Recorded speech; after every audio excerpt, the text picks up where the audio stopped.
Hello there, my name is Dr. Andy Knox. I'm a GP and I'm Director for Health and Wellbeing here in Morecambe Bay. And I want to talk to you right now in just 1 minute about something that is killing far too many people here in the UK, especially here in Morecambe Bay, but it's true everywhere. And if it's not killing people, then it is leaving them with life-changing disability. And that thing is a stroke. And I want to teach you it very quickly, 3 key things that you can do to work with us to prevent strokes from happening. The first is this: if you smoke, stop smoking. The second thing is this: if you have high blood pressure, and by that I mean your blood pressure is more than 140/90, so when your heart's squeezing the blood round, we need the number to be less than 140, and when it's relaxing, we need it to be less than 90. If your blood pressure is more than 140/90, your risk of a stroke is significantly increased.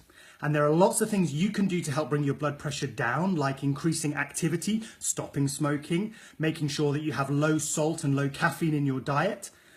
But if you're making all those lifestyle changes and still your blood pressure is high, you need to make sure that you're on the kind of medication that can also help bring your blood pressure down and keep you healthier for longer.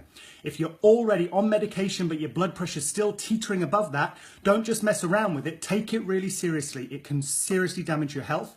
It can damage your kidneys, but it's the stroke risk that's the problem. So come see your nurse practitioner or your practice nurse or your GP, and let's get your medication sorted to get it right. And the third thing is you need to learn to monitor your pulse.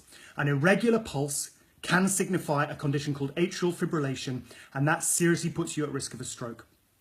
If you've got atrial fibrillation, you need to be on the right kind of medication to slow your heart down, to keep it at a good rate, and also to make sure that your blood is nice and thin. Those things will protect you brilliantly. So if you take your wrist like this and take 3 fingers on the other hand and just place them in that bit near where your thumb is, okay? And just monitor it, and you should feel your pulse just boom, boom, boom, boom, nice and regular. If it's going erratic, if it's going ba-dum, ba-da-ba-da-ba-da-ba-dum, or boom, ba, ba-da-ba-da-ba, boom, ba, anything that's not a nice steady rhythm, it could signify that you've got atrial fibrillation. You need to get that checked out by your practice nurse or your nurse practitioner or your GP, and you need a heart scan called an ECG just to see the electrical tracing of your heart. It will help us know whether or not you've got a problem. If you have, we can get you on the right medication, we can sort that condition out and keep you healthier for longer. Come on, let's stay healthy and well. People do not need to be dying unnecessarily of strokes, and they do not need to be having life-changing problems which can really affect you and your family and the community around you long term. Let's be healthy and well. Let's stop strokes becoming the problem they are. Stop smoking, get your blood pressure good, and make sure your pulse is nice and regular. Hope you found that helpful.